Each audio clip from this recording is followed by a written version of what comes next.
goes. Okay, now we're live. Okay.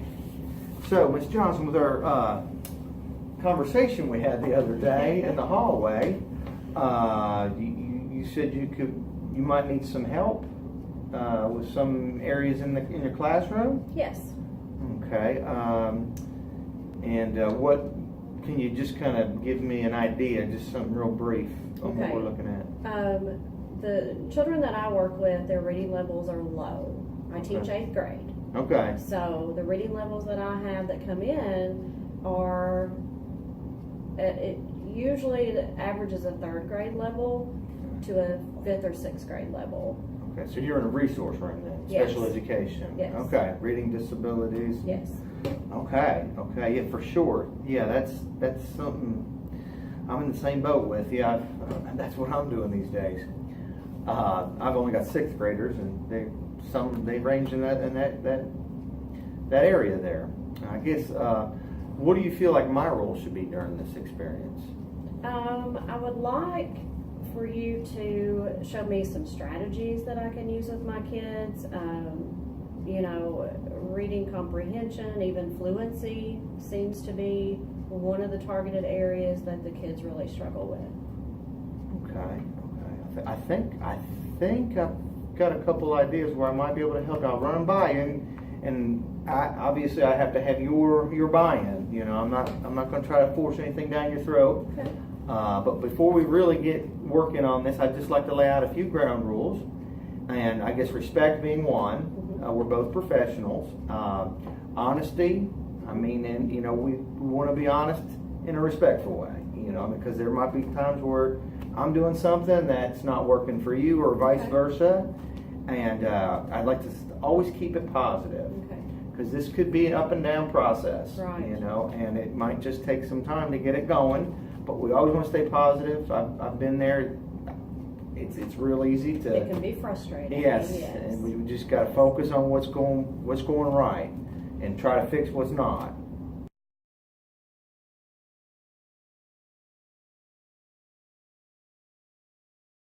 You have a strategy, a couple of them that I think that might help. Okay, I'm excited. You mentioned the CBM or CBI, curriculum-based measures, repeated reading strategy. It's one that I've long overlooked, and it's like kind of like I had an aha moment. Like, okay, duh, Mike. Yeah, the more you do something, the better you get at it. So why not have them do repeated readings?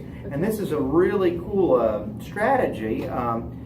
That I read in one of my books written by McIntyre et al. And it's basically, you select the text, so you kind of pair up students, get them right around the same grade level, and then you'll choose one of your reading levels, right? Okay, right. And the children will work in pairs, and they'll take turns, okay? One takes the role of the student, the other goes as a teacher, okay? Okay. And then, so, like, if you were the student, we each get a form. You're the student, so you would read first to me. As you're reading, I would correct you. Any words both of you don't know, you would highlight, okay? And you would mark out for the students about 120 words, because that's about where we want them reading fluently. And so you mark out there, and then so you'll read it to me as I correct you. We'll mark out words we don't know. And then, and I'm reading it too silently, obviously. And then we reverse roles, and then you're the teacher, I'm the student. Same thing. You correct me if I mess up. Okay. Okay. I like that. And then we reverse roles again. Okay. You're the student, I'm the teacher. For a total of basically the students are going to get 4 exposures to this. Okay. And what's really neat is the whole strategy itself doesn't take much more than 10 minutes. Okay. So this what's really neat is then you can get your actual, I thought I had them out here. Got them somewhere. You can get your, there they are. Is that it? Yeah, you get your assessor's copy. This is what the teacher would get, and you know how to use these. Right. And obviously, then you do an actual timed reading for 1 minute, and the kids time each other.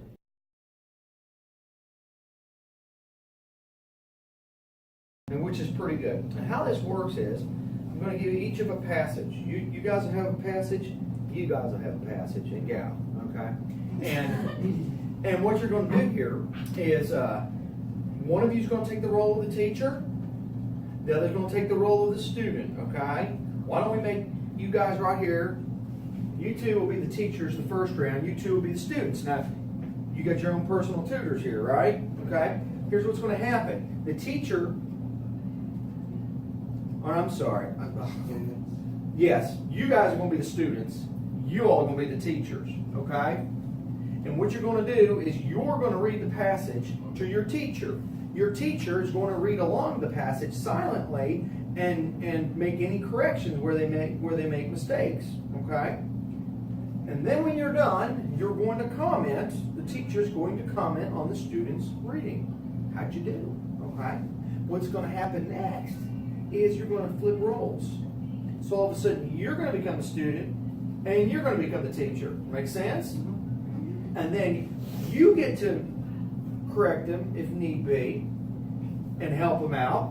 And then when they finish reading, I'll tell you how much I want you to read and everything. That'll be set up for you. It's about 120 words. That's our goal, to get to about 120 words in a minute. So after we switch up, okay, we're going to switch again.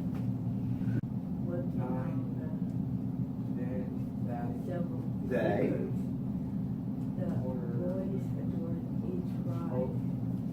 They also ride a broken car and love crashing into one another while rapidly raised to their track. It was decided.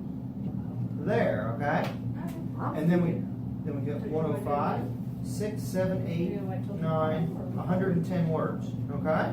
I'm That's good. I can take No, a you're break. not. 110 is good. You know what I was surprised? I was really surprised that you didn't actually read more when I first heard you reading off the gate, out of the gate, like the horses go out of the gate on the Kentucky Derby.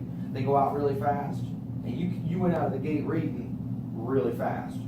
Okay, you went out really fast. I thought, man, he's going to hit the 120 words. Okay, No, I ain't.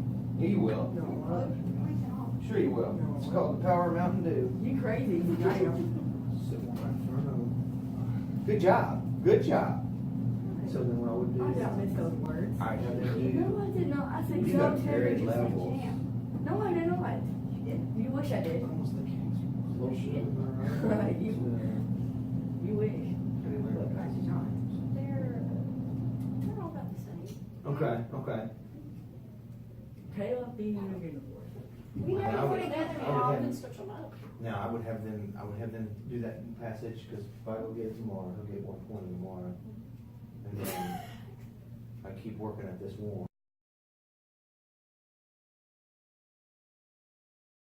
We introduced that reading strategy and everything. What did you think? I guess. I loved it. I loved the fact that the children were involved, and they took ownership of their progress and their reading, and it worked out really well. There was that encouragement.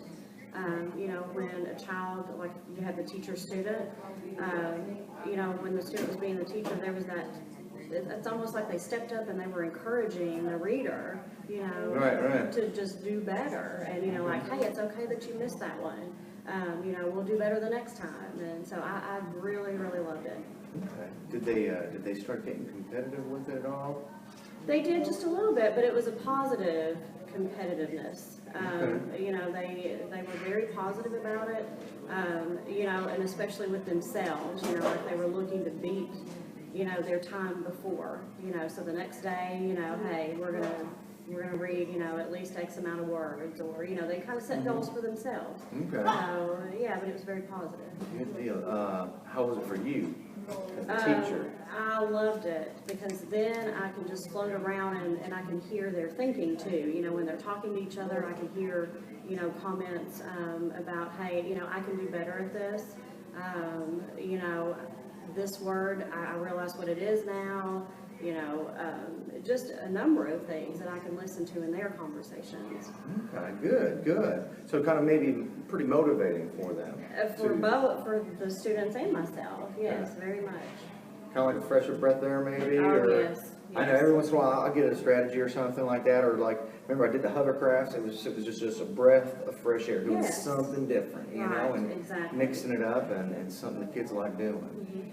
Mm-hmm. I always try not to be too, you know, it's just common practice. You don't want to be intrusive or you run people off. Well, You know, and I think it's, when I first started, I thought, oh, okay, I've got this. But then, when I started implementing that, with you there, I could ask you questions like, is this the right way to do this? Or, like the first time I had, forgotten to give them a stopping point.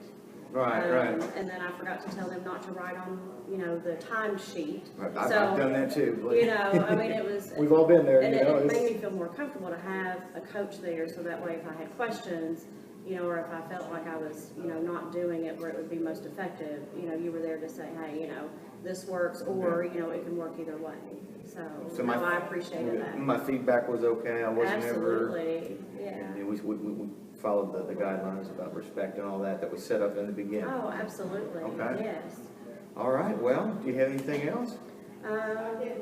No, I really look forward to using this with my kids next year. I'll definitely, I've already have the sheets printed out and Yeah. ready to go, because I think this is going to be really effective.